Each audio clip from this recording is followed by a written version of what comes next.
one of the lyrics of GD Anthem, you say, because you GD and I can't do a song with you, and if the BDs find out, they're going to put me on the news. Like, when I heard that song, it kind of reminded me of LA in the 90s, when Crips and Bloods couldn't work together at all. They couldn't be in the same studio. DJ Quick couldn't work with Crip rappers and everything else like that. Do you foresee in the future in Chicago where GD and BD it doesn't matter anymore, and everyone's just out really just focused on the business and put whatever other past beefs behind them and actually work on music together? Because if all these guys in Chicago got together, it would be like 10 times what it is now. All right, like I say, like it'll take for the how can I put this? Them faces, you feel me? To take for the faces of this shit, like the rappers, the people who everybody looking up to, running up behind and shit. You know what I'm saying? To take for motherfuckers to just get on board with it. But I'm not sitting here saying like, that's what I'm on, you feel me?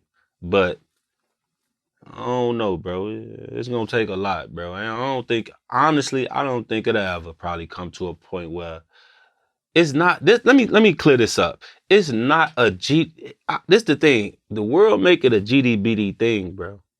This is not a GDBD war, bro.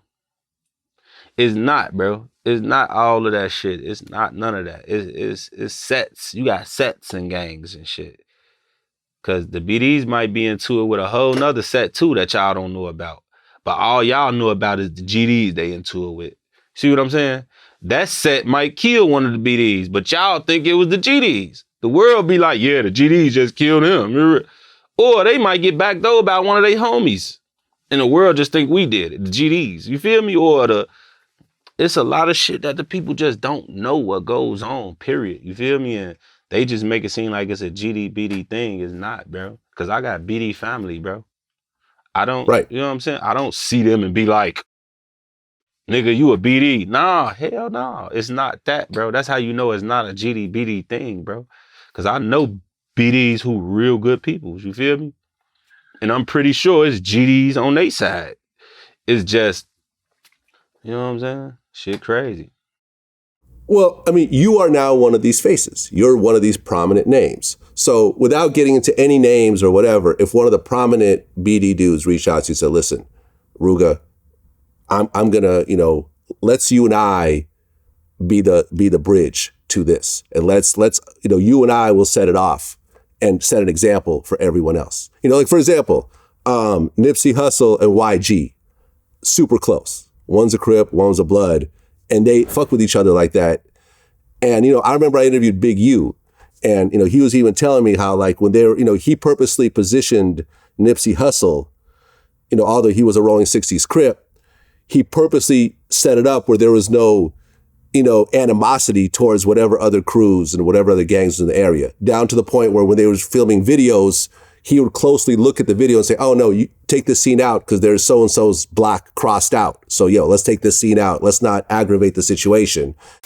And what happened was it was purposely done with Nipsey. You got to credit the movement, the Nipsey movement in the beginning with what we was doing, because it wasn't about a color.